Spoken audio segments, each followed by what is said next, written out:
అప్పులు తీర్చడానికే దోపిడీ, సహకరించండి ప్లీజ్ అనే శీర్షికతో గత 3 రోజులుగా వాట్సాప్ గ్రూపుల్లో హల్చల్ చేస్తున్నాయి. లింగమనేని సుబ్బయ్య చౌదరి అనే వ్యక్తి పేరుతో గత 3 రోజులుగా ఈ వార్త హల్చల్ అవుతుంది. లింగమనేని సుబ్బయ్య చౌదరి అనే వ్యక్తి ఎవరో తెలియదు మాకు. లింగమనేని సుబ్బయ్య చౌదరి అనే వ్యక్తి పేరుతో ఎవరెవరు ముసుగు వీరులు ఉన్నారో వాళ్ళే ధైర్యంగా చెప్పింటే కూడా మేము సంతోషపడేవాళ్ళం. కానీ కాలువ శ్రీనివాసులకి 25 కోట్ల అప్పు ఉంది, అప్పు తెచ్చడానికి దోపిడీ చేస్తున్నారని చెప్తున్న సన్యాసులు కొంతమంది. ఆ సన్యాసులందరికీ ఒకటే చెప్తున్నా, ఈ వార్త వెనుక ఎవడోడు ముసుగులు ఉన్నారో వాళ్ళందరినీ బయటకు తీసుకొచ్చేందుకు వదలమని చెప్పేసి నేను చెప్తున్నా. మీలాగా చెప్తున్నారు కాలువ శ్రీనివాసులు. అప్పుల కోసం కార్యకర్తల మీద పడే వ్యక్తి కాదు. మీరు పడ్డారు కార్యకర్తల మీద. దోచిపెట్టాలంటే మీరు గత 5 సంవత్సరాల్లో మీరు దోచుకుంటుంది. ఇరాన్లో ఉన్న సంపద దోచింది మీరు, కాంగ్రెస్ వాళ్ళు కాదు, తెలుగుదేశం పార్టీ నాయకులు కాదు. మీరు చేసే తప్పుడు పనులకి, మీరు చేసే తప్పుడు పనులు మూసుకోవడానికి ఈరోజు మా మీద వదిలేస్తారో మీరు కప్పట్టారు చెప్తున్నాను నేను. ఇది ఇంతతో వదలం మేము. దీని వెనుక లింగమనేని సుబ్బయ్య చౌదరి అనే వ్యక్తి పేరుతో ఉన్న వెనుక ఎవరైతే ముసుగు మీరు ఉన్నారో వాళ్ళందరినీ కూడా తొందరలో నిగ్గు తేలుస్తాం, బజార్కి ఇడుస్తామని కూడా నేను తెలియజేసుకుంటున్నా. సన్యాసులారా, సిగ్గులేదురా మీకు? 5 సంవత్సరాల్లో కోట్ల దోపిడీ చేశారు కదా.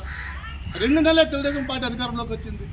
మీకు సిగ్గులేదా? మీకు అంటే అధికారంలోకి రాదట, మీరు డిసైడ్ చేస్తున్నారు. వచ్చే ప్రభుత్వం అధికారంలో రాదు, అందుకే ఇప్పుడే దోచేసుకుంటాం.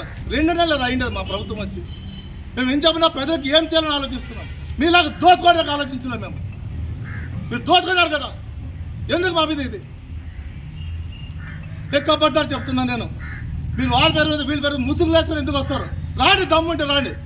మీరు గత 5 సంవత్సరాలు మీరు ఏం దోపిడీ చేశారు నేను చెప్తాను.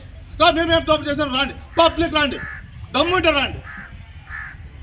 చెత్త మాటలు మాట్లాడుకుంటే కాళేశ్వరం నిందేస్తారా? కాళేశ్వరం నిజాయితీ గల వ్యక్తి కాబట్టి రాయదుర్గం చరిత్రలో ఎవ్వరికి అంటే మెజార్టీ రాయదుర్గం ప్రజలు కాళేశ్వరానికి ఇచ్చారు. మీరు కదా సన్యాసులారా కాళేశ్వరం గురించి మాట్లాడేది? మీ యోగ్యత ఎంత మీది? మిమ్మల్ని మీరు కాపాడుకోవడానికి బతుకుతున్నారు మీరు.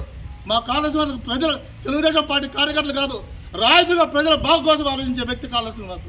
మీరు ఆయన గురించి మాట్లాడుతున్నారు. ఆయనకి హనుమంతుడి బినామే, హనుమంతుడి దోచిపెట్టారు, నన్ను వదిలేడా? చూసారా మీరు సన్యాసులారా? మీరు మీ బతికేంత మీది. తొందరలోనే మీరు అందరూ బయటకు తీసుకొస్తాం, వదులుకోము. చేతకానాలు కాదు తెలుగుదేశం కార్యకర్తలు, చేతకానాలు కాదు తెలుగుదేశం లీడర్లు. మేము ప్రజాస్వామ్యబద్ధంగా రాజకీయం చేయాలనుకుంటాం. ప్రజాస్వామ్యబద్ధంగా ప్రజలకు ఇచ్చిన హామీలు ఎలా నెరవేర్చాలో, మండల ప్రజలకు మేము ఏమి ఇచ్చాము హామీలు అవి ఎలా నెరవేర్చాలో అవే ఆలోచిస్తూ కూర్చున్నాం. మీరు దోపిడీ చేస్తారు, మీరు దొంగతనాలు చేస్తారు, అవి మా మీద దొబ్బుతారా? తొందరలోనే మీరు అందరూ తగిన మూల్యం చెల్లించుకుంటారని చెప్పేసి ఈ సభ ముందు నేను తెలియజేసుకుంటాను.